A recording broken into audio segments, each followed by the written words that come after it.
अस्सलाम वालेकुम बच्चों, खुश रहें और अपना ख्याल रखें। आज मैं आपको पढ़ाऊँगी खुलासा नवेसी। आपके सवालात में जो पहले सवालात आते हैं मुताले की महारत, उसमें से 40 नंबर के सवाल आते हैं और खुलासा नवेसी ये आपका 5 नंबर का आएगा। आप इसको अच्छी तरह पढ़कर प्रैक्टिस कर लें, क्योंकि एक बार भी अगर किसी चीज़ को प्रैक्टिस कर लेते हैं तो एग्ज़ाम में लिखना बहुत आसान हो जाता है। आपको सवालात बिल्कुल आसान लगेंगे और आप बहुत आसानी से लिख पाएंगे। तो खुलासा नवेसी एक बार अच्छी तरह समझ ले, पढ़ लें तो आपके 5 नंबर पक्के हो जाएंगे। तो आइए आपको मैं पढ़कर समझाती हूँ कि खुलासा नवेसी कैसे किया जाता है। खुलासा नवेसी की तारीफ, पहले इसकी तारीफ जानते हैं। लंबी चौड़ी बात को मुख्तसर करके लिखना खुलासा नवेसी कहलाता है। लंबी चौड़ी बातें होती हैं, हम बहुत बड़ा बड़ा कोई पैराग्राफ पढ़ लेते हैं, अब उसको मुख्तसर तौर पर लिखना, उसको शॉर्ट करके लिखना खुलासा नवेसी कहलाता है। यानी किसी बयान, मजमून, ख़त या इतला वगैरह को इसके असल मफहूम या ख्याल से दूर जाए बगैर तकरीबन 1/3 लिखना खुलासा नवेसी कहलाता है। इसे तलखीस भी कहते हैं। कोई मजमून अगर हम पढ़ते हैं या कोई बयान हो या ख़त हो या कोई इतला हो, तो इसका जो असल मफहूम है सिर्फ उसको लेंगे, जो उसका मरकज़ी ख्याल है सिर्फ उसे लेंगे, और जो उसके आसपास की जो बात है, जो उसको बढ़ा चढ़ा कर लिखा गया है, उन सबको हटा देंगे। तो तकरीबन 1/3 हिस्से में से लिखना है। उसको जो 4 हिस्सा करके जो छोटा 1/3 हिस्सा बचेगा हमें उसको लिखना है, उसको शॉर्ट करके। तो ये क्या कहलाता है? खुलासा नवेसी कहलाता है, और इसे तलखीस भी कहते हैं। तलखीस माने होता है खुलासा करना। खुलासे की वजह से वक्त और मेहनत दोनों की बचत होती है। इस तेज़ रफ्तार ज़िंदगी में खुलासा की मकबूलियत बहुत ज़्यादा बढ़ गई है। खुलासा की वजह से क्या होता है? वक्त और मेहनत दोनों की बचत होती है। और आजकल जो हमारे जो है ज़िंदगी बहुत तेज़ रफ्तार चल रही है, यानी किसी के पास वक्त नहीं है। तो ऐसे हालत में क्या है, खुलासा नवेसी की जो है वो मकबूलियत बहुत बढ़ गई है। खुलासा नवेसी का तरीक़ा आप देखते हैं। खुलासा नवेसी का तरीक़ा क्या है? खुलासा नवेसी करने से पहले हमें मुंदरज झैल बातों का बतौर ख़ास ख्याल रखना चाहिए। खुलासे की मुख्तलिफ मनाजिल। नंबर 1 है मरकज़ी ख़्याल को समझना, 2 है मावून ख़्याल को समझना, मरकज़ी ख़्याल और मावून ख़्याल को तरतीब देना, और चौथा है गैर ज़रूरी बातों को छोड़ देना, और 5वां है मुनासिब शक्ल में खुलासा लिखना। देखिए, सबसे पहले हम समझ लें कि मरकज़ी ख़्याल क्या है। कोई भी पैराग्राफ पढ़ेंगे, मजमून पढ़ेंगे, तो उसको समझें कि किसके बारे में लिखा गया है। दूसरा है मावून ख़्याल को समझना, अब उसके आगे पीछे जो बातें लिखी गई हैं उनको भी समझना, ठीक है, जो उसमें मदद कर रही है उसको बड़ा करने में। मरकज़ी ख़्याल और मावून ख़्याल को तरतीब देना, अब जो आपका ख़ास जो एक टॉपिक है जिस पर लिखा गया है, और मावून ख़्याल दोनों को तरतीब देना, और चौथा गैर ज़रूरी बातों को छोड़ देना। अब इसमें जो बढ़ा चढ़ा कर बातें लिखी गई हैं, इसके तारीफ़ में जो बातें लिखी गई हैं, तशबीह इस्तेमाल किया गया है, मुहावरात इस्तेमाल किए गए हैं, इन सब बातों को छोड़ देना है। जो गैर ज़रूरी बातें उन्हें छोड़ देना है। मुनासिब शक्ल में खुलासा लिखना, और 5वां क्या है? मुनासिब शक्ल में खुलासा लिखना, ठीक है। अब आइए देखते हैं, इसको समझते हैं। असल और मावून ख़्याल का इंतखाब और इनकी तरतीब। मज़मून निगार अपने मज़मून की वजाहत करने और उसे मुअस्सर बनाने के लिए बहुत सी मिसालें देता है। अब जब कोई मज़मून निगार अपनी मज़मून लिखना, तो उसको वजाहत करने के लिए यानी उसको बढ़ा चढ़ा कर बोलने के लिए, उसे समझाने के लिए बहुत सी बातें उसमें जोड़ कर लिखता है, और मुअस्सर बनाने के लिए यानी उसे असरदार बनाने के लिए बहुत सी मिसालें देता है। बहुत सी बातों को दोहराता है, मुख्तलिफ तरह से तशरीह करता है। चुनांचे खुलासा नवेसी करते वक्त हमें तशरीही मिसालों और अहादा को छोड़ देना होगा। समझ गए आप बातों को, कि जब मजमून निगार मजमून लिखता है तो बहुत सी बातों को दोहराता भी है, उसमें कहानी भी घुसा देता है समझाने के लिए छोटी सी। और खुलासा नवेसी करते वक्त हमें क्या है, ये तशरीह, मिसाल, अहादा, जो कहावत कहे गए, इस सब को छोड़ देना है, छोड़ देना होगा। इसी तरह इबारत में से कहानियों, किस्से या कहावतों को भी निकाल देना चाहिए। अब उस कहानी में या मजमून में जो भी कहानी है, किस्से हैं, कहावत, इन सबको हमें निकाल देना है। अब हम नमूने के लिए एक इक़्तिबास लेकर खुलासा नवेसी को समझेंगे। पहले एक हम नमूना ले लेते हैं, एक इक़्तिबास ले लेते हैं, उसको पढ़कर समझते हैं कि खुलासा नवेसी कैसे करना है।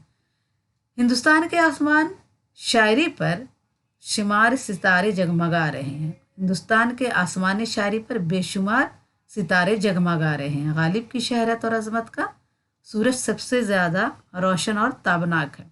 اردو کے کسی شاعر کے دیوان کی اتنی اشاعت نہیں ہوئی جتنی دیوان غالب کی ہوئی ہے۔ وہ اپنے عہد ہی کے نہیں بلکہ آنے والے زمانوں کے بھی شاعر ہیں۔ ان کی مقبولیت زمانے کے ساتھ ساتھ بڑھتی جا رہی ہے۔ ان کا شمار دنیا کے بڑے شاعروں میں ہوتا ہے۔ ان کی شخصیت کے کئی اور نمایاں پہلو بھی ہیں۔ وہ ایک خوش مزاج، انسان دوست، بامروت، با اخلاق اور باحوصلہ شخص تھے۔ حال ہی نے مرزا غالب کے کلام کی 4 خصوصیتیں بیان کی ہیں: جدتیں، مضامین اور ترقی، خیالات، نئی تشبیہات اور استعارات، شوخی اور ظرافت، ایک سے زیادہ معنی۔ اب آئیے دیکھیں کہ مندرجہ ذیل بالا عبارت میں کون کون سے حصے تشریح، مثال اور احادہ ہیں۔ اب یہ جو ہم نے پورا اقتباس پڑھ لیا، اب اس میں دیکھتے ہیں کہ کون تشریح، اس کو تشریح کون ہے، اس میں مثال کیا ہے، اس میں کہاوت کیا ہے۔ وہ اس آسمان شاعری کے بے شمار ستاروں میں سورج کی طرح چمک رہے ہیں۔ یہاں اس کی بات کی تشریح کی گئی ہے کہ غالب کی چمک آسمان شاعری میں سب سے زیادہ ہے۔ اپنی بات کی وضاحت کے لیے مصنف نے دوسرے شاعروں سے غالب کا مقابلہ کیا ہے۔ اس کو مثال سمجھ لیجئے۔ بحیثیت شاعر اور بحیثیت انسان ان کا مرتبہ بہت بلند ہے۔ آگے چل کر اسی خیال کی اور وضاحت ہے جو احادہ ہے۔ خلاصہ نویسے میں ہم مندرجہ ذیل باتوں کو چھوڑ سکتے ہیں۔ اب یہ ہم نے اقتباس پڑھا ہے، اب اس کو سمجھ کر دیکھیے آگے پڑھتے ہیں کہ ہم کون کون باتوں کو اس میں سے چھوڑیں گے۔ محاورات اور کہاوتیں، قصے کہانیاں، تشبیہ اور استعارہ، اور اقوام اور مثالیں، یہ سب باتوں کو ہم چھوڑ دیں گے جو ہم نے اقتباس پڑھا ہے۔ اب یہاں یہ بات قابل ذکر ہے کہ خلاصہ نویسی میں خیال تو مصنف کا ہوتا ہے مگر انداز بیاں خلاصہ نویس کا ہوتا ہے۔ اب یہاں ہم سمجھیں گے کہ جو ہم نے اقتباس پڑھا ہے، جو مضمون پڑھا ہے، وہ تو مصنف کا ہوتا ہے، لیکن جو انسان خلاصہ کر رہا ہے تو خلاصے میں کیا ہوگا؟ انداز بیاں خلاصہ نویس کا ہوگا۔ آئیے ان نکات کی روشنی میں ہم مندرجہ ذیل بالا عبارات کا خلاصہ لکھتے ہیں، جو وہ کچھ اس طرح ہوگا۔ اب ہم نے جو اقتباس پڑھا ہے مرزا غالب کے بارے میں، اس کا خلاصہ دیکھتے ہیں۔ غالب کی اہمیت دوسرے شعراء کے مقابلے میں کہیں زیادہ ہے، کیونکہ وہ بڑے شاعر ہی نہیں بلکہ با اخلاق، بامروت اور انسان دوست شخص تھے۔ جدت بیان، نازک خیالی اور شوخی و ظرافت ان کی شاعری کی اہم خصوصیات ہیں۔ یہ سب ہم نے کیا، یہ خلاصہ ہو گیا آپ کا۔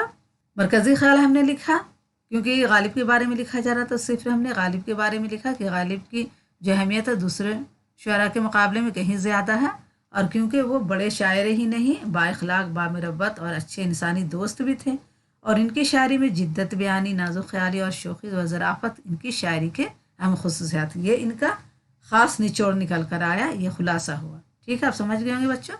اب دیکھیں خلاصے کی جو ہے چند اور مثالیں مندرجہ ذیل اور چند اقتباس دیا گیا ہے، اور اس کو خلاصہ کر کے بھی میں آپ کو سمجھا دیتی ہوں۔ یہ عبارت ہے، یہ عبارت پہلے پڑھوں گی پھر اس کا خلاصہ بتاؤں گی۔ 26 جنوری 1950 کے مبارک موقع پر ہم نے اپنے لیے ایک ایسا دستور بنایا جس میں ہماری شان اور روایات، آرزوئیں اور شہری آزادی کی ضمانت سب کچھ شامل ہے۔ ایسا دستور یعنی ایسا قانون بنایا، ٹھیک ہے۔ اب ہمارا ہندوستان شاہ راہ ترقی پر گامزن ہے۔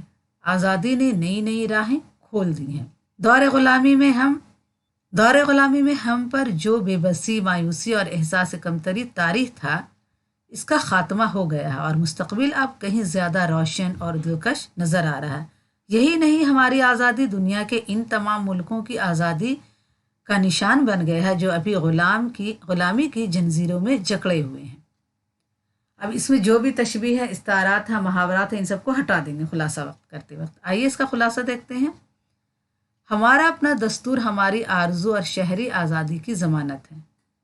اس نے ہمارے مستقبل کو روشن اور دلکش بنایا ہے۔ ہمارا دستور، ہمارا اپنا دستور یعنی ہمارا ایک قانون ہے جو ہماری آرزو اور شہری آزادی کی ضمانت ہے۔ اس نے ہمارے مستقبل کو روشن اور دلکش بنایا ہے۔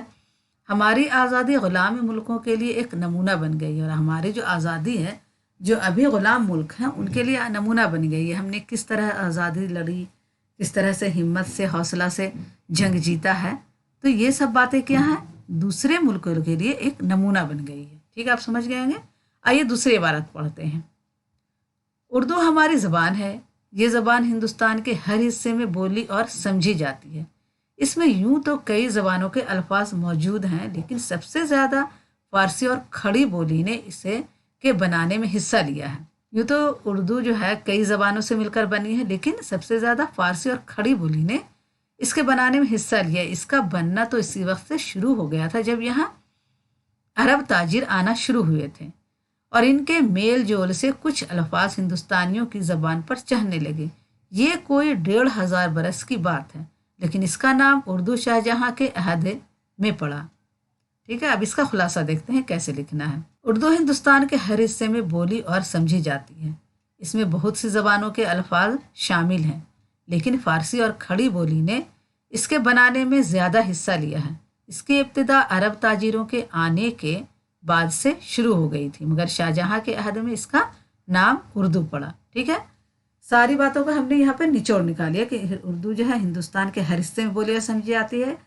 इसमें बहुत सी ज़बानों के अल्फाज शामिल हैं, लेकिन फ़ारसी और खड़ी बोली ने इसके बनाने में ज़्यादा हिस्सा लिया है। इसकी इब्तिदा अरब ताजिरों के आने से के बाद से शुरू हो गई थी, मगर शाहजहाँ के अहद में इसका नाम उर्दू पड़ा। ये इसका खुलासा है। अब आइए दूसरी इबारत पढ़ते हैं। जबकि तुम मजलिस में हो जहाँ मुख्तलिफ राय के आदमी बैठे हुए हैं, तो जहाँ तक मुमकिन हो झगड़े और तकरार और मुबाहिसे को आने मत दो। मुबाहिसे यानी बहस की जमा मुबाहिसे, क्योंकि जब तकरीर बढ़ जाती है तो दोनों को नाराज कर देती है। जब देखो कि तकरीर लंबी होती जाती है और तकरीर तेज़ी से और ज़ोर से होने लगी है, तो जिस कदर मुमकिन हो इसको ख़त्म करो और आपस में हंसी मजाक की बातों से दिल को ठंडा कर लो। मैं चाहता हूँ कि मेरे हम वतन इस बात पर गौर करें कि इनकी मजलिस में आपस के मुबाहिसे और तकरार का अंजाम क्या होता है। इसका खुलासा देखते हैं। तुम मजलिस में गुफ्तगू कर रहे हो तो झगड़े और मुबाहिसे से परहेज करो, क्योंकि बहस बढ़ जाती है तो झगड़ा होने लगता है। जब देखो कि बहस और मुबाहिसे में जोर पैदा हो गया है तो हंसी मजाक की बातों से दिल को साफ कर लो। याद रखो कि बहस और तकरार का अंजाम लड़ाई झगड़ा है।